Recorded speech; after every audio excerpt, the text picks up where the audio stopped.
한 절씩 교도하도록 하겠습니다. 그러므로 이제 그리스도 예수 안에 있는 자에게는 결코 정죄함이 없나니 이는 그리스도 예수 안에 있는 생명의 성령의 법이 죄와 사망의 법에서 너를 해방하였음이라. 율법이 육신으로 말미암아 연약하여 할 수 없는 그것을 하나님은 하시나니 곧 죄로 말미암아 자기 아들을 죄 있는 육신의 모양으로 보내어 육신의 죄를 정하사 육신을 따르지 않고 그 영을 따라 행하는 우리에게 율법의 요구가 이루어지게 하려 하심이니라. 아멘. 네, 오늘 이제 로마서 8장에 접어들었습니다. 로마서 8장은 이번 여름 아마 이렇게 한 4주, 5주 정도에 걸쳐서 가장 로마서의 중심부, 즉 하나님의 행하심을 따라 우리를 구원하시는 그 구원하심의 모든 그 내용과 풍성함을 여러 각도로 바울이 증언을 해주고 설명하고 있는데, 가장 구원의 내용과 그 삶에 대해서 우리의 행함보다 삶, 우리의 모든 이 구원받은 이 내용을 현실화시키는 면에 있어서 가장 집중적으로 잘 설명해주고 있는 것이 바로 로마서 8장입니다. 그래서 한번 당부를 좀 드리고 싶은데, 이 로마서 8장은 꼭 여러분 시간을 꼭 다른 많은 일들이 있다 할지라도 내어서 함께 참여해서 듣기를 좀 소망해 봅니다. 오늘 1절과 2절에서 바로 그 구원에 예수께서 우리를 위하여 베푸신 하나님의 구원하심을 가장 잘 설명해 주는 구절로 오늘 우리가 읽었습니다. 1절, 2절 다시 한번 읽어보면 이렇게 됩니다. 그러므로 이제 그리스도 예수 안에 있는 자에게는 결코 정죄함이 없나니 이는 그리스도 예수 안에 있는 생명의 성령의 법이 죄와 사망의 법에서 너를 해방했다, 자유케 했다, 이렇게 설명을 하고 있습니다. 이것이 바로 구원의 내용이죠. 자유케 함, 죄와 사망의 법, 즉 죄와 사망이 다스리는 거죠. 법은 다스림입니다. 강제력을 가지고 다스려 그렇게 하도록 만드는 죄와 사망의 법에서 우리를 자유케 했습니다. 해방시켰습니다. 무엇이? 생명의 성령의 법이 이렇게 됩니다. 이것은 결국 앞에 있던 7장까지의 내용을 여러 각도로 설명하면서 이것을 요약하는 것과 같은데, 오늘 이 사망, 죄와 사망의 법이라는 이러한 우리의 개념, 우리의 머리와 우리의 이해 속에는 정말 우리가 살고 있음에도 불구하고 아주 생소한 개념이죠. 왜냐하면 우리는 현실 생활에서 지금 있는 이 형사법, 민법, 이런 이 삶에 있는 법과 윤리와 도덕에 의해서 대부분의 시간들을 보내고 있기 때문에 죄와 사망의 법 이러면은 이것은 그냥 기독교 안에만 있는 그런 형태로 생각을 하고 별로 생각을 하지 않는 경향이 믿는 자 안에서도 성도 안에서도 많이 있기 때문입니다.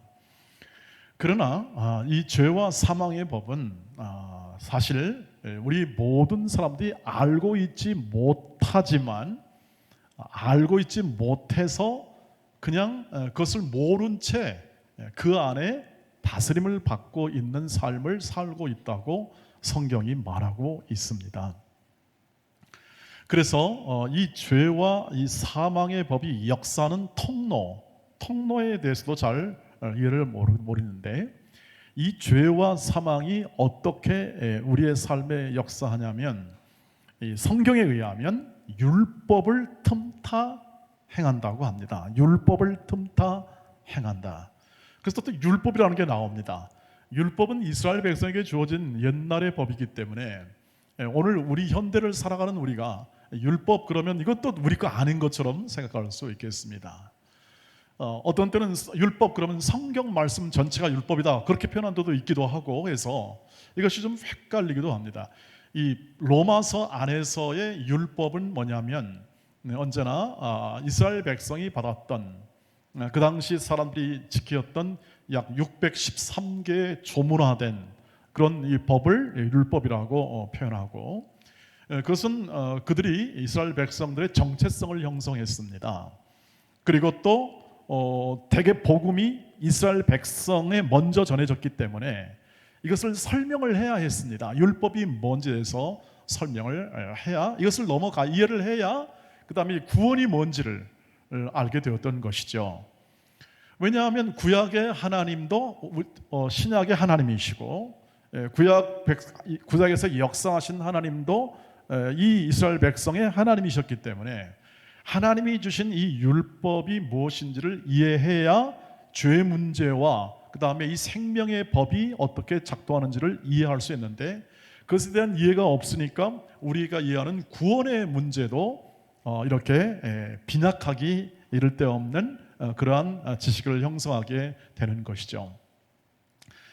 저도 계속 이런 이 말씀을 읽고 연구하거나 혹은 또는 계속 이렇게 묵상하면서 율법에 대한 이해가 굉장히 좁아졌던 것을 생각했었습니다. 그리고 점점 그 율법에 대한 이해가 확대가 되는데, 근본적으로 이것을 우리가 이 로마서대로 요약하자면 율법은 언제나 의롭고 선하고 그리고 거룩한 것입니다. 하나님이 주신 율법은 선물로 주셨기 때문에 나쁜 것을 주거나 해로운 것을 준 게 아니라 인간에게 유익한 것을 주신 거죠. 하나님의 백성에게 유익한 율법을 주셨습니다. 그런데 문제는 뭡니까? 율법을 지키지 못합니다. 다 지키지 못해요. 하나님이 왜 율법을 지키지 못할 율법까지 주어서 우리를 괴롭게 합니까? 이렇게 단도직입적으로 물어보면 조금 더 이해를 필요로 하고 설명을 좀 들어야만 그 답이 풀리게 될 것입니다. 율법은 근본적으로 그 기능이 죄를 알게 하는 기능으로 되었다고 로마서는 말씀해주고 있습니다. 죄를 알게 해준다는 거죠. 말했듯이 율법은 MRI 기계와 같아서 우리가 눈에 보지 못하는 모든 병이나 혹은 또는 뒤틀린 근육이나 신경계통을 명료하게 그것이 잘못되었다는 것을 알려줍니다. 그러나 MRI 기계가 치료는 못합니다. 이 잘못된 이 병이나 혹은 이 모든 근육이나 이런 모든 신경계통을 치료를 할 수는 없죠. 한계는 그것입니다. 치료할 수 없다. 죄를 알려주고 죄인임을 알려주지만 그 죄를 치유를 할 수는 없습니다. 약은 약사에게, 진료는 의사에게, 치료도 누구죠? 의사에게 가야 그것이 마땅하고 치료받을 수가 있는 것이죠. 그런데 그것을 율법에 기대어 치료하겠다 이렇게 되면은 안 되는 거죠. 치료하는 기능이 없는데 거기다 대고 하면은 그것은 오해만 낳게 되고 혹은 잘못된 결과만 낳게 될 수밖에 없는 거죠. 바로 이 점입니다. 율법은 그러면 왜 주었는가라는 대답을 하면서 어떻게 죄와 연관되는가? 말씀에 보면 죄가 율법을 틈탑니다. 율법의 판결을 이용합니다. 어떻게 이용하냐면 율법은 판결합니다. 너는 죄인이다. 왜? 율법을 지키지 못하니까 죄인이라고 판결을 합니다. 법은 판결하지 않습니까? 판결해서 그것을 딱 정해버립니다. 정해요. 정해가지고 그 안에 딱 갇히게 합니다. 벌을 받든지 혹은 또 뭘 하든지. 율법의 내용은 바로 이것입니다. 판결합니다. 판결해서 너는 죄가 있다라고 알려주고 정죄하는 거예요. 죄를 정하는 겁니다. 죄가 거기에 틈탑니다. 그렇지, 너는 안 돼. 네 인생은 안 돼. 네 자존심 좀 세워. 그렇게 힘든 인생인데 죄가 율법의 판결, 율법으로 말미암아 나타난 판결을 이용하여 그 정죄함을 통하여 죄악을 행하게 합니다. 그것이 바로 죄가 하는 일이고 율법을 통하여 하는 일이죠. 그러니까 우리 입장에서 보면 이게 율법이 굉장히 어려운 겁니다. 율법이라는 게 죄를 이렇게 죄되게 만들어 죄인임을 알게 하고 하는 것까지는 좋겠는데 해결책이 없으니까 답답할 노릇입니다. 그러니까 이렇게 얘기할 수 있습니다. 사람들은 율법을 받기 전에도 죄인이고 죄를 짓습니다. 그 다음에 율법이 와서 그 율법이 죄인임을 알게 해도 또 죄를 짓습니다. 그러니까 모를 때도 죄를 짓는 죄인이며, 율법을 받고 나서도 또 그 율법을 행할 수 없어서 또 죄인입니다. 이러지도 못하고 저러지도 못하는 것이 바로 율법이 알려주는 기능인데, 죄가 이 율법을 틈타 우리를 죄악을 행하게 합니다. 연약한 인생, 죄 많은 인생을 어떻게 합니까? 그대로 살게 하는 거죠. 속입니다. 우리 인간성 혹은 또는 우리의 모든 주어진 문화, 때로는 법체계, 이런 것을 통해서 오히려 우리를 더 탐욕적이게 만들거나, 혹은 또는 이 율법을 통해서 더 자신의 자존심을 세우게 합니다. 법이라는 건 논리요, 그 다음에 규칙에 의하여 그것을 적용하는 것 아니겠습니까? 율법 잘 지켰냐 못 지켰냐, 잘했냐 못했냐 따지게 만들어가지고 그 사람의 자존심을 세우게 하거나, 혹은 또는 다른 사람을 모욕하게 하거나, 그 정죄받은 사람에 대해서 어떻게 합니까? 그냥 무너뜨리거나, 그런 것들이 지금 다 세상에서 하는 것들 아니겠습니까? 이렇게 역사하더라는 거죠. 그러니까 이 율법 아래 사는 삶의 내용도 결국 이 죄 문제를 해결하지 못하니까, 율법 아래 사는 것도 결국 죄와 사망의 권세 아래 사는 삶과 다를 바가 없다는 것을 얘기를 하는 거죠. 만약에 율법을 지켰더라면, 율법을 다 지켜 행했더라면 의롭게 되었을 겁니다. 거룩하게 되고 벌을 받지 않고 살게 되었을 것입니다. 하나님이 주신 거룩함과 의로운 그 율법이 우리 인간이 다 지킬 수 없고 행할 수 없는 이 틈을 타 죄가 우리로 하여금 죄악을 행하게 하고, 우리의 삶을 피폐하게 하고, 인간 존엄성을 말살하게 하고, 전쟁을 일으키고, 그리고 모든 사람에서 핍박을 하며 사람이 하지 못할 일들에 관하여 일들을 벌이게 만드는 근본 악, 이것이 바로 죄의 실체요 힘, 이것입니다. 그래서 죄의 권능이 어떻게, 이 죄의 이 힘이 어떻게 나타나면 율법을 틈타 나타나기 때문에 이런 말을 합니다. 고린도전서 15장 55절로 56절 말씀을 보십시오. 이 말씀을 같이 읽겠습니다. 시작. 사망아 너희 승리가 어디 있느냐? 사망아 내가 쏘는 것이 어디 있느냐? 사망이 쏘는 것은 죄요, 죄의 권능은 율법이다. 죄가 그 힘을 어디서 발휘합니까? 율법을 통하여 발휘한다, 이 뜻을 얘기합니다. 이것은 부활장을 얘기하면서 하는 겁니다. 나중에 부활의 승리를 얘기하면서 일단 이 처한 이 상황을 얘기하고, 어떻게 이 사망을 극복했는지, 이 부활 생명이 어떻게 극복하는지에 대해서 설명을 하고 있는 것을 볼 수가 있습니다. 자, 그러면 이제 이런 이 상황에 있는, 이렇게 알고도 죄를 짓고 또 모르고도 죄를 짓는 이 처해 있을 때 그것을 해결하는 법이 뭐냐면 바로 생명의 성령의 법입니다. 그래서 죄와 율법을 틈타 죄와 사망의 세력의 힘과 그 지배로부터 구원한다, 구출한다, 혹은 또는 빼내어서 생명의 성령의 법으로 말미암아 우리를 다 자유케 만든 것이 바로 구원입니다. 구원하심이라고 할 수 있겠습니다. 어떻게 그게 가능했을까?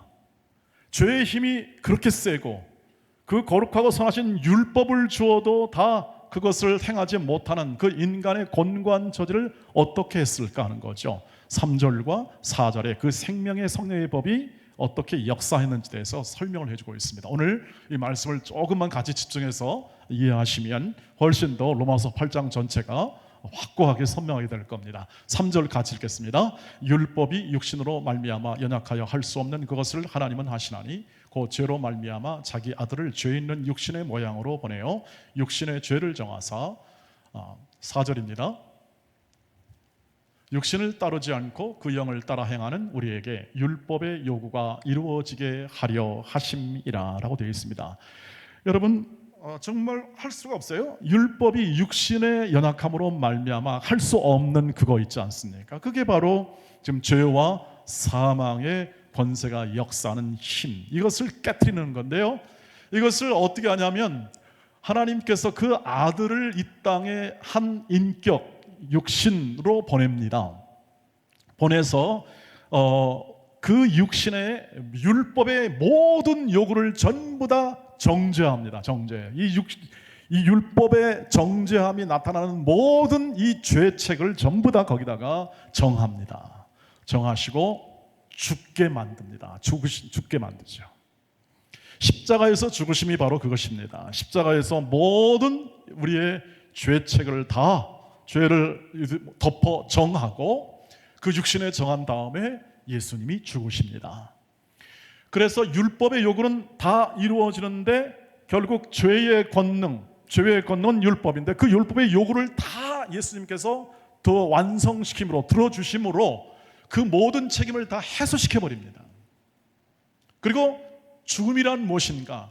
바로 죽음은 끝입니다. 모든 책임과 관계에서 죽는 것입니다. 율법적 관계에서 다 죽는 겁니다. 우리 모두가 다 예수로 죽음을 통해서 우리도 죽고 예수의 부활로 사는 것이 바로 세례요 우리의 구원의 내용인데, 우리가 이 겪는 이 모든 이 삶에서 믿음을 통하여 예수를 말미암아 구원을 얻었다는 것은 곧 예수가 율법의 모든 요구를 다 들어주심으로 우리에게 해당되는 정죄로부터 다 해방시킵니다. 다 자유케 만듭니다. 책임지지 않아도 됩니다. 질 수도 없습니다. 왜? 끝냈으니까요. 예수가 죽음으로 끝낸 겁니다. 모든 율법 아래 사는 관계를 끝내버립니다. 그리고 생명, 부활 생명으로 우리를 다스리십니다. 부활 생명으로. 그전에는 율법 아래 있었습니다. 그전에는 죄와 사망이 틈타는 율법 아래 있었습니다. 그러나 지금은 아닙니다. 그 관계는 끝났습니다. 십자가에서 완전히 율법의 요구를 들음으로 끝났고 부활 생명으로 나타난 예수가 친히 그 영을 통하여 우리에게 부활의 생명력으로 우리 인생을 인도하고 다스리며 보호하시며 세상 끝날까지 함께 하심으로 우리를 거룩한 하나님의 자녀로 완성시켜내십니다. 이것이 바로 구원입니다. 그러니까 이 모든 속에서 부활 생명으로 함께 하시기 때문에 죽음이 없습니다. 죽음이. 예수 그리스도는 부활하셨습니다. 부활 생명은 더 이상 죽음이 없습니다. 사망의 권세가 그것을 침범하지 못합니다. 인간은 부활할 수가 없습니다. 인간의 힘으로는. 그래서 또 죽다가 살아나도 또 죽습니다. 나사로가 살았다가 또 죽습니다. 과부가 아들이 다시 살아나다 또 죽습니다. 인간은 또 죽습니다. 부활 생명이 아니니까요. 그러나 예수는 부활하셨습니다. 생명, 다시 사신 그 생명력은 죽지 않습니다. 더 이상. 부활하신 생명은 더 이상 죽지 않습니다. 만약에 똑같이 인간과 똑같은 또 죽음을 당한다면 그거는 부활할 이유가 없습니다. 부활할 이유가. 또 죽는데 왜 부활할까요? 그런 일을 뭐하러 하실까요? 할 이유가 없습니다. 부활 생명은 더 이상 죽음이 없습니다. 사망의 권세가 침범하지 못합니다. 그 생명을 받으신 겁니다. 그것이 구원입니다. 저와 여러분이 갖는 이 구원의 이 생명력이라는 것이 무엇인지를 이해한다면 우리는 우리가 받은 이 부활의 생명, 예수를 믿음으로 예수의 새 생명을 받았다는 것, 이것이 가볍게 느껴지지 않게 될 것입니다. 그것이 바로 생명이고 생명의 성령의 법은 성령께서 그 부활 생명을 통하여 우리를 죽었던 죄로 말미암아 죽었던 이 생명의 삶을 살아있게 만듭니다. 우리의 지나간 인생, 예수 믿기 전 인생은 살아있으나 죄 아래 살기 때문에 그것은 결과는 사망밖에 거둘 게 없는, 살아있으나 결국 죽음을 열매로 거둘 수밖에 없는 인생이었으나 이제는 죽음을 맛보지 않습니다. 영적 죽음을 맛보지 않고 영원히 살아갑니다. 육신은 죽으나 우리의 모든 구원은 영원한 것이기 때문에 부활 생명으로 다스려 그것을 이루시기 때문에 우리는 영원히 주와 함께하는 그 삶, 그리고 내세까지 포함하여 우리는 그러한 운명 가운데 우리의 인생을 지금 살고 있는 것이죠. 그러므로 우리의 삶 가운데서 이제는 이 생명의 성령의 법이 우리를 다스림으로 우리는 은혜란 말을 쓸 수 있습니다. 은혜 안에 있다. 로마서 3장 23절 24절 같이 읽겠습니다. 시작. 모든 사람이 죄를 범하였음에 하나님의 영광에 이르지 못하더니 그리스도 예수 안에 있는 성령으로 말미암아 하나님의 은혜로 값없이 의롭다 하심을 얻은 자 되었느니라. 아멘. 이 일이 은혜로 되었다, 의가 되었다는 것은 뭐냐면 내 뜻이 아니다. 하나님의 능력과 이 영광을 따라 우리가 예수를 믿게 된 거다. 그러니까 여러분, 예수를 믿는다라고 말을 고백할 때 그 고백은 우리가 처음 이 세례 받을 때 고백하잖아요. 그 고백은요, 이렇게 간단한 고백일 수 있지만 여러분, 그 고백이요, 그 신앙의 고백이라는 것이 점점 커지게 되는 겁니다. 단순히 예수를 믿는다는 게 그냥 그 믿음에 관한 것을 얘기하는 것뿐만 아니라, 내가 신뢰한다는 것뿐만 아니라, 그 믿는다라는 표현 안에는 이와 같은 예수님이 하신 일, 예수님의 능력, 새 생명, 이런 것들이 다 포함된 것을 말합니다. 예수로 함께 죽었다, 예수로 함께 살았다, 세례받을 때 이런 고백하잖아요. 이런 고백은요, 이런 것을 담고 있는 것이죠.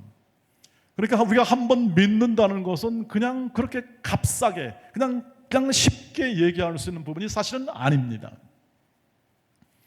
왜냐하면 이러한 어마어마한 하나님의 그 능력과 이 권능, 이 끈질기고 강력한 이 죄의 세력을 그의 십자가로 다 소멸시키고 끝내고 사망 권세를 정복하고 그리고 부활 생명으로 우리를 채우시고 다스린다는 것은 이건 어마어마한 이야기죠. 우리가 다 이해하지 못하기 때문에 이해하는 범위 내에서 우리는 믿고 살고 있는 정도라고 할 수 있습니다. 오늘 우리는 그래서 생명과 성령의 법 아래 살고 있는 삶, 구원받는 삶을 살고 있는 것입니다. 그것은 곧 이렇게 말합니다. 로마서 6장 14절 이렇게 됩니다. 죄가 너희를 주장하지 못하리니 이는 너희가 법 아래 있지 아니하고 은혜 아래 있음이라. 죄와 너희가 법 아래, 율법 아래 있지 않다 뜻입니다. 율법의 판결을 받아서 죄가 틈타는 그러한 삶의 영역 속에 있지 않습니다. 그러니까 우리가 예수를 믿는다면서도 꼭 세상과 똑같이 살면은 꼭 이렇게 법 아래에 있는 인생을 살아갈 수밖에 없습니다. 저와 여러분이 갖는 이 인식, 이 믿음의 세계 안에서 신앙생활을 하지만 난 내가 다른 게 없네, 이 세상과 다를 게 없네라고 사는 삶을 살아가면은 똑같이 법 아래 살아가는 사람과 똑같아요. 그러니까 법 아래 삶은 어떻습니까? 세상에 하는 것 그대로 똑같이 합니다. 똑같이 하는 거죠. 세상에 하는 그런 행동, 말 똑같이 합니다. 근데 법 아래 있지 않고 그 은혜 안에 있으니까 어떻게 합니까? 말이 달라지죠. 말이.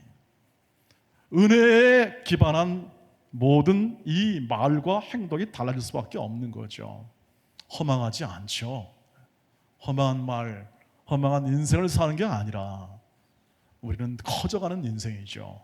하나님의 자녀로 커져가는 인생. 왜 생명이라고 그러냐면 생명력을 포함하기도 하지만 생명은 점점 자라가는 특성이 있습니다. 자라갑니다. 구원이 이제 우리 교리용어로 성화란 단어가 있습니다. 성화, 거룩하게 된다.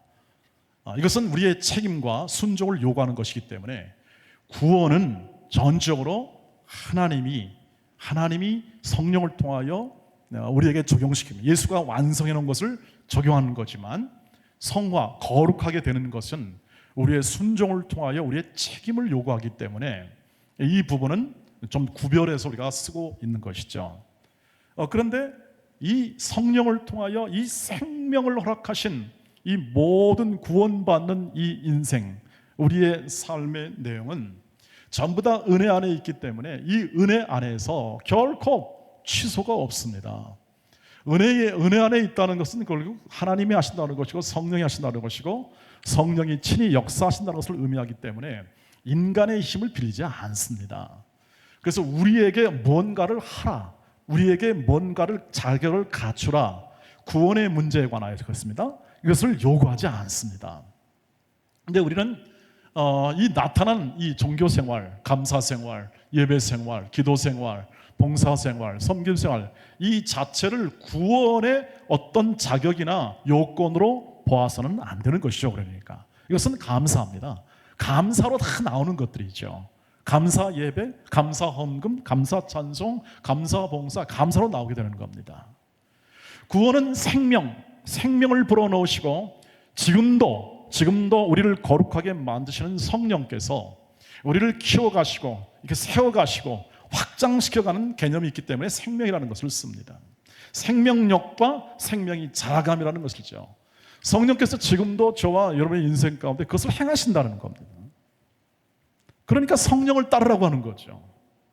성령을 따라서 네 자격을 갖추거나 요건을 갖추는 뜻이 아니라 모든 것은 은혜 안에 있기 때문에 은혜의 방식으로 사고하고 은혜의 생각으로 우리의 말을 하고 이 은혜 안에 있다는 사실을 확인하면서 감사로 인생을 물들이는 그러한 삶의 내용을 제안하여 그것을 선택하라 이거죠. 자유의지를 가지고 자유로움을 가지고 선택하여 살아가라 이거죠. 그것이 마땅한 하나님의 자녀다. 왜? 이 큰 구원의 그 능력과 영광이 하나님의 자녀됨에 들어가 있다는 거죠. 그래서 하나님께서 이 성령을 통하여 우리를 지금도 역사하기 때문에 하나님의 법, 사랑의 법이라는 말을 씁니다. 성령의 법은 사랑의 법이며 은혜 안에 있기 때문에 하나님의 법 이렇게 말을 쓰는 거죠. 왜냐하면 세상을 다스릴 때 법은 다스린다고 그랬잖아요. 법을 쓸 때는 다스린다고 그러는데 이 세상은 지배, 폭력, 그 다음에 강압, 윤리, 도덕 이런 것을 사용하여 사람을 다스립니다. 지배하거나 다스립니다. 근데 하나님의 방법, 다스리는 방법은 사랑입니다. 왜? 하나님은 사랑이시니까요. 하나님은 전쟁과 폭력이나 이런 것들을 통하여 우리를 세워내지 않으십니다. 예수를 십자가에 죽이시는 것은 그의 사랑의 증명입니다. 예수는 사랑의 표현입니다. 계시입니다. 계시. 그 하나님의 영광을 계시합니다. 예수를 죽이신 것은 그 아들까지 죽여서라도 우리를 사랑하시는 그 사랑을 나타내십니다. 그 사랑의 법으로 하나님은 다스립니다. 그러니 그것이 완전히 다른 것입니다. 그것은 완전히 다른 것이고 이 세상에서 줄 수 없는 것들입니다. 그러므로 은혜 안에서의 모든 법은 사랑의 법으로 우리에게 계시되어 있고 그래서 새 언약을 서로 사랑하라고 하시고 우리를 구원하시는 예수 그리스도의 사랑을 우리 인격에 담아 우리를 생명력 있는 인생을 살게 하십니다. 우리가 우리의 의를 이루어 우리의 삶의 자격을 갖추어 내가 훌륭하게 되겠다는 생각은 율법, 법을 준수하고 그리고 도덕과 윤리 규칙을 지켜 멋있는 사람이 되겠다고 하는 율법적인 생각의 결과입니다. 열매 맺지 못합니다. 열매 맺지 못합니다. 그러나 죄로 말미암아 옛 습관은 계속 우리를 그러한 삶을 살도록 유혹하고 속이려 들 것입니다. 거기에 대한 대응은 뭐냐면 하나님의 사랑의 풍성함, 구원의 크나큰 영광을 확인하는 것이죠. 하나님이 사랑으로 다스리기 때문에 우리를 하나님의 자녀라고 말합니다. 여러분 어떻게 우리가 하나님의 자녀가 될 수 있었겠습니까? 우리는 하나님의 자녀가 될 수 없습니다. 어떻게 거룩하시고 영광의 하나님이 우리와 하나가 될 수가 있겠습니까? 그건 우리 힘으로는 불가능한 일입니다. 어떻게 하나님의 자녀가 되었습니까? 어떻게 교회가 되었습니까? 교회는 그리스도가 머리고 우리는 몸의 지체입니다. 불가능합니다. 이건 우리가 될 수가 없는 겁니다. 근데 우리는 거침없이 표현을 쓰죠. 우리는 예수의 몸이다. 우리는 하나님의 자녀다. 이거 알고 쓰시면 더 좋습니다. 모르고 써도 괜찮은데 은혜인데 알고 쓰시면 더 좋습니다. 하나님의 자녀라는 것은 결국 사랑으로 다스린다는 그러한 그 사랑의 풍성함을 드리는 그러한 관계를 표현할 때 씁니다. 저와 여러분이 갖는 모든 이 하나님과의 관계는 바로 그 사랑의 관계입니다. 회사나 모든 이 땅에 있는 모든 조직체나 좋은 일을 하는 기관도요, 전부 다 이 법이라는, 율법을 대표하는 이 법이라는 그런 방법으로 다스립니다. 근데 가정은 그렇지 않습니다. 신상필벌이 아닙니다. 가정은 사랑입니다. 특별히 기독교 가정은 예수의 사랑이죠. 하나님의 방법은 사랑이기 때문에 가정을 이루게 하죠. 가정은 절대 뭐 잘못했다고 해서 벌 주거나 혹은 또는 완전히 호적에서 파버리는 가정은 없습니다. 사랑하고 기다리고 설득하고 인내하고 훈계하고 타일러 그 자녀가 온전한 독립된 인격과 시민으로 살아갈 그러한 모든 자격과 조건을 갖추게 하는 모든 사랑으로 다스리죠. 하나님이 그렇게 하시겠다는 것입니다. 하나님이 그런 자녀로 세우겠다는 겁니다. 어떤 목표를 가지고 합니까? 로마서 8장 29절입니다. 같이 읽겠습니다. 시작. 하나님이 미리 아신 자들을 통한 그 아들의 형상을 본받게 하기 위하여 미리 정하셨으니 이는 그로 많은 형제 중에서 맏아들이 되게 하려 하심이니라. 아멘. 예수의 가족입니다. 예수님이 큰형님이 되시고 우리는 그의 동생들이 됩니다. 왜 그렇게 만들었냐? 예수 닮으라고 하는 겁니다. 가족이면 제일 닮기 쉽지 않습니까? 가족과의 관계에서 제일 닮기 쉽죠. 그 아들을 보면 그 아버지를 알 수 있고 뭐 그런 말도 있지 않습니까? 유전적으로나 또 삶의 환경 속에서 마찬가지입니다. 그 뜻이 담겨 있습니다. 하나님의 형상을 담는답니다. 예수의 형상을 담는답니다. 기가 막힌 일이죠. 우리에게 그런 기회를 주었다는 것이죠. 그것이 바로 구원입니다.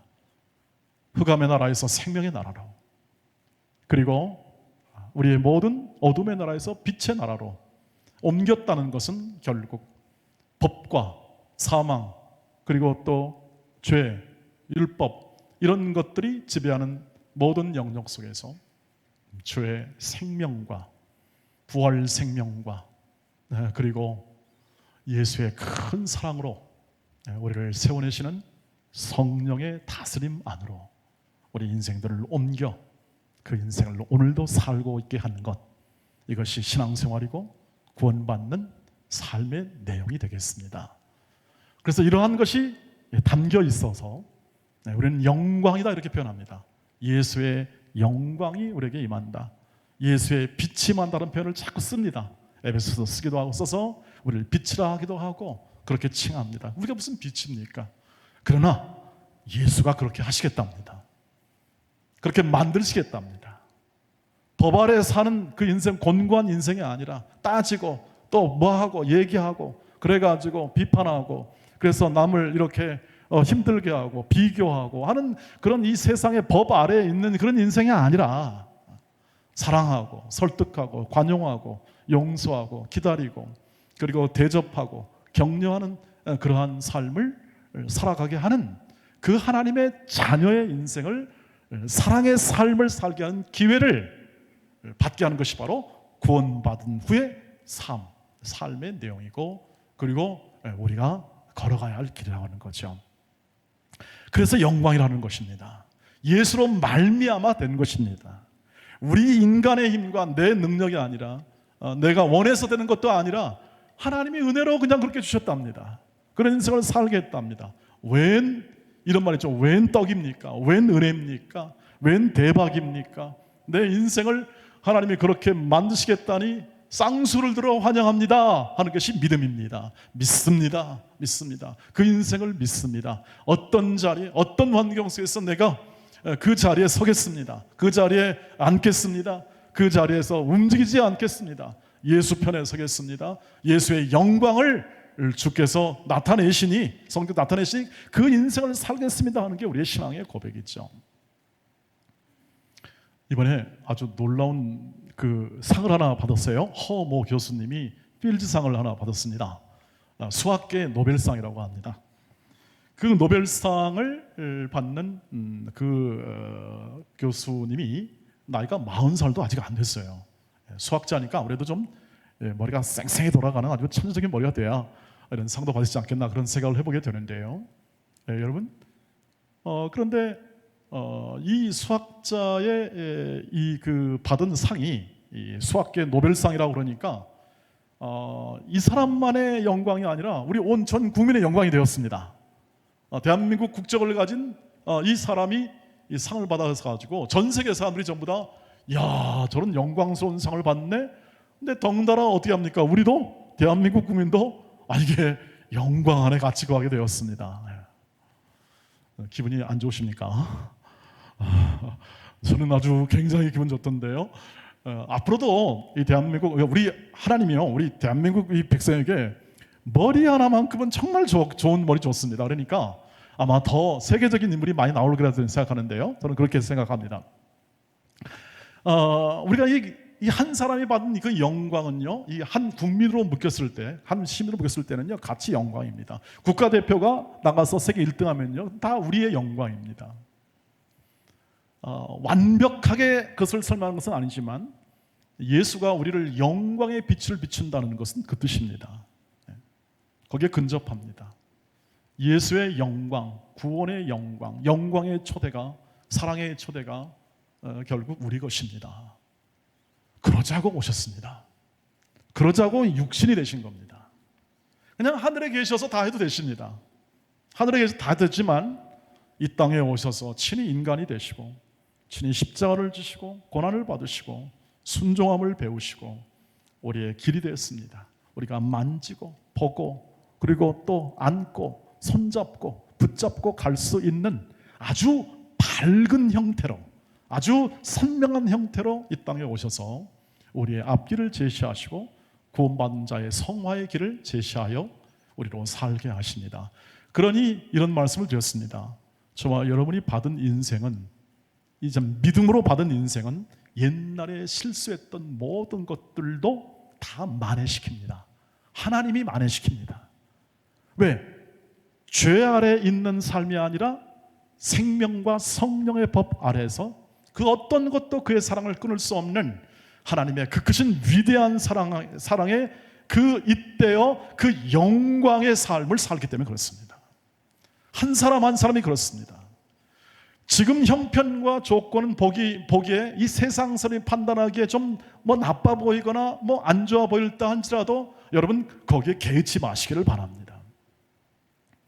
은혜 안에 있고 생명과 생명의 법, 성령의 법 아래에 있는 그 믿음의 사람들의 생애는 하나님의 영광의 자녀의 모습에 합당한 존재로 키우기 위하여 그 어떤 것도 빼앗을 수 없는 하나님의 사랑으로 오늘 성령께서 우리를 빚어내고 계십니다.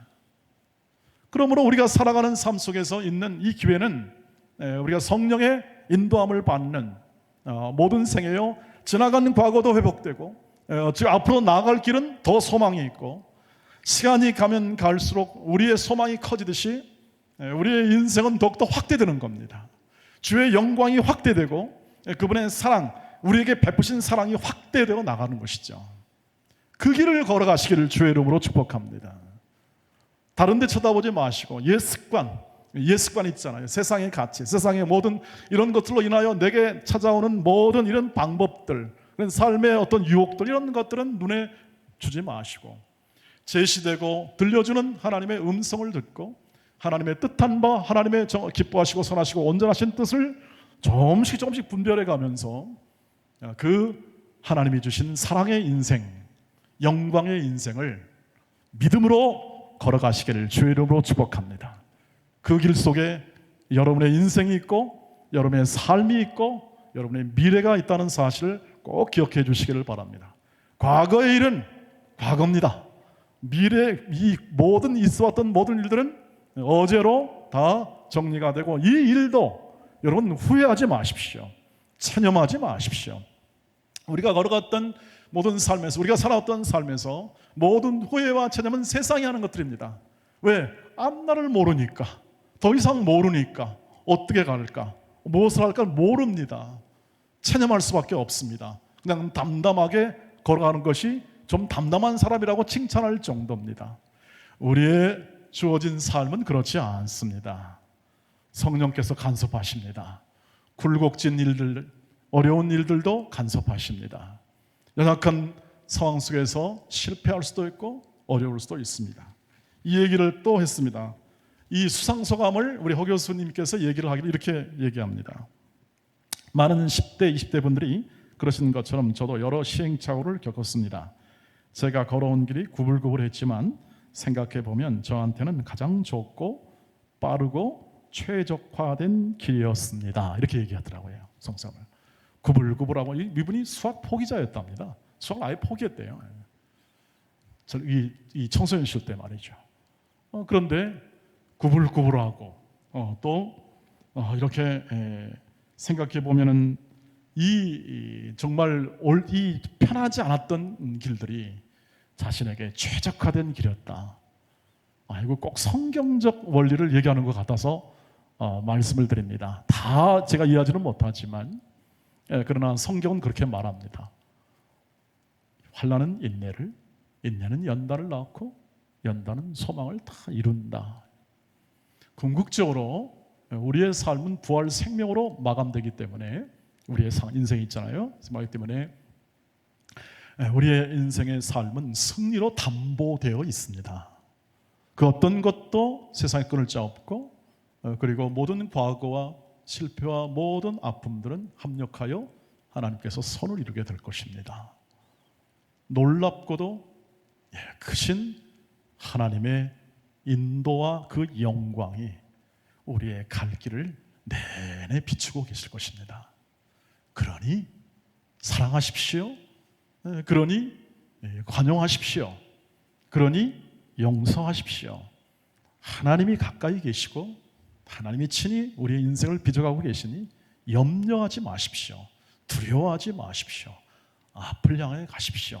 구불구불해도 최적화된 길로 하나님이 합력하여 선을 이루어 우리 인생을 빚어내실 것입니다.